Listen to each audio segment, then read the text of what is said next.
Hey there riders, Moto Journo Kris here, and crazy news out of Triumph with the unveiling of an enormously updated Tiger 1200 range for 2022.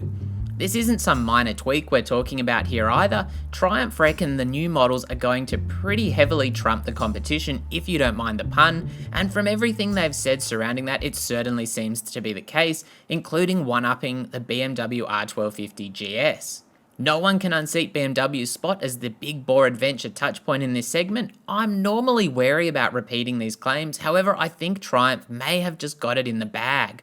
So what's new? Here's the cliff notes. 25 kilos lighter than the outgoing version, split into GT or road variants and rally or off-road variants, with 5 in total to choose from. Explorer versions with standard 30-litre tanks, new frame, new subframe, new swing arm, new brakes, new suspenders, a restyle and slimmer waist, which means easier reach to the ground from the big ADV machines, with a bit of a restyle too, incorporating new dual radiators. Bars and pegs are also moved too, for a new rider ergonomic with some variance between the models there. A new 1160cc triple which boosts performance and torque, then add Triumph blind spot radar system to those Explorer variants alongside a new TFT 7-inch display, up to 6 ride modes depending on the model, optimised cornering traction control, a new keyless system, new LED lighting and adaptive cornering lights. Then you've got a 3-year warranty as standard, 16,000 kilometre or 10,000 mile servicing, with pricing starting at £14,600 for the base GT in the UK, with arrival in spring 2022 in the same place. For Australia, we're receiving the new models in Q2 of 2022, with no pricing quite yet available. Based on the UK comparison, Triumph also reckon they've outspec'd and underpriced the comparable R1250 GS models, keeping in mind that you do generally have to add an oodle of packs and accessories to get the specs in the same place, which can complicate the comparison when people start looking at base pricing, with different markets sometimes offering different base loadouts as well. So what are we getting? A Tiger 1200 GT as the base model in some markets, not Australia, which misses a lot of the more high-tech goodies but offers an affordable entry point almost £2,100 less than the next model.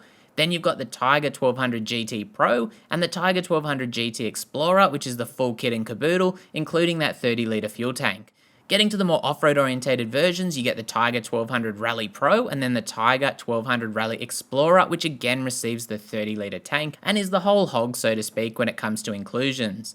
I may have written down the UK pricing, but forgotten to note which was which, so the spread of pricing there is 14.6, 16.7, 17.7, 18.1 and 19.1 thousand pounds respectively. I'm relatively sure the top model is the Tiger 1200 Rally Explorer 2. So let's have a look at the big changes. First up, the new engine, an 1160cc triple with T-plane triple crank, which Triumph reckon will offer the tractability of a twin down low, which is ideal for off-road use, and the triple top-end performance, which will make big miles on the tarmac easy. That firing order is 180, 270 and 270 degrees, and power is 150 PS, peaking at 9,000 RPM or up 9 on the previous engine despite losing some capacity. Torque also peaks at 130 Nm at 7,000 RPM, and that's up 8 on the outgoing model. Benefits of the new donk: Triumph reckon better acceleration, responsiveness and character, plus low-end tractability, with a shaft final drive delivering power to the rear wheel and ensuring low maintenance requirements. And yes, Triumph said their research said this was a must in this segment. Starting to slice off some weight is a lightweight silencer offering a new triple tone and bark, but with 25 kilos removed in total, the changes are far more extensive than that. The new frame, for instance, is 5.4 kilos lighter with an aluminium bolt-on subframe, while all the tanks are now aluminium as well. 20 litres on all models except the Explorers with the 30s, and the tri-link swing arm is also 1.5 kilos lighter, while also being stronger than the previous single-sided setup with a smaller shaft drive and bevel box as well. The new brakes are a set of Stylema calipers backed by cornering ABS thanks to an IMU, and there's a Magura HC1 master cylinder with adjustable levers on the front. Front rotors are 320mm floating units with a Brembo single piston rear caliper and 282mm rotor. There's also Showa semi-active suspension comprising 49mm forks and monoshock with automatic preload adjustment at the rear.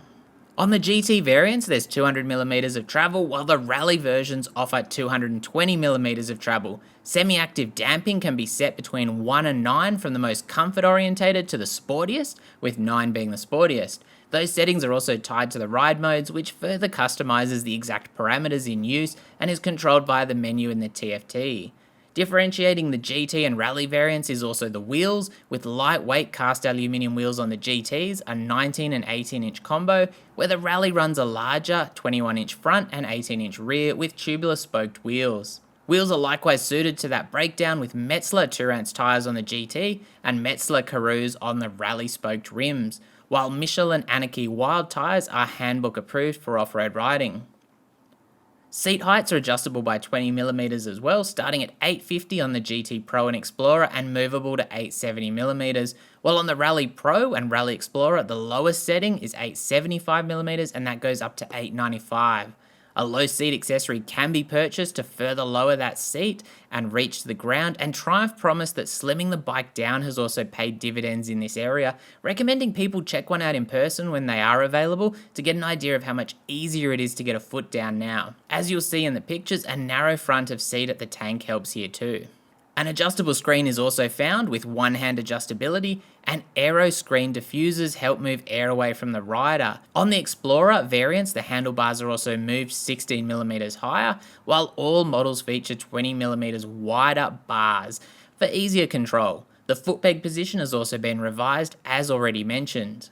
On the tech side of things, the blind spot radar on the Explorers is the big news, with Triumph explaining that was considered a must based on feedback, where active cruise control missed the cut. That's where my thoughts align too. Active cruise control literally relies on technology to sense other vehicles and control vehicle speed, with a risk of encouraging lazy, inattentive riding or not detecting other vehicles, with some systems struggling with other motorcycles from what I've read, and we've seen some accidents caused by cars using these systems when they've encountered a motorcycle. In comparison, the blind spot radar and lane assist simply notifies you of someone in your blind spot or blinks at you if you're changing lanes into the path of a vehicle overtaking from behind. It's all in the rider's hands to see and use that information in contrast. It's like the auto braking and reverse parking systems in modern cars. There's convenience factor, and then there's helping people who shouldn't be trusted with a bicycle to get behind the wheel of a deadly weapon. Anyway, I digress. When it comes to ride modes, the base GT gets 3, Road, Rain, Sport. The GT Pro and Explorer both add the Rider Custom Mode and Off-Road modes there, while the Rally Pro and Rally Explorer get Off-Road Pro in addition to the other 5 modes, which turns off ABS and traction control completely. Throttle map settings within those modes are Rain, Road, Sport, Off-Road, and the previously mentioned damping presets are broken into road presets and off-road presets, although they just display as 1 to 9 in the system. There's also some model-specific inclusions. The GT Pro and Explorer get the aluminium skid guard, where the 2 Rally variants get a beefier aluminium sump guard. The GT Explorer, Rally Pro and Rally Explorer all get the engine protection bars, however only the Rally Explorer gets the fuel tank protection bars.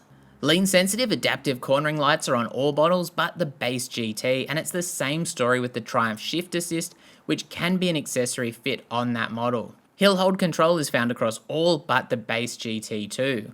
Heated seats and the TPMS systems are only on the Explorer variants, both GT and Rally in comparison. All Tiger 1200s bar the base GT have heated grips, a centre stand and electronic cruise control plus auxiliary lights, and all 5 models including the base GT get the 5-way joystick controls, backlit switches and under-seat storage with USB. Finally, all variants come in a Snowdonia white base colour, with premium options on the GT Pro and GT Explorer being the Lucerne Blue and Sapphire Black, with the Rally Pro and Rally Explorer premium paint being matte khaki and sapphire black. The base Tiger 1200 GT only gets the Snowdonia white for reference. So overall, an impressive set of updates from Triumph that looked set to place the Tiger 1200 variants at the pointy end of the adventure segment in 2022. Let me know your thoughts in the comments below, and as always, stay safe out there and thanks for watching.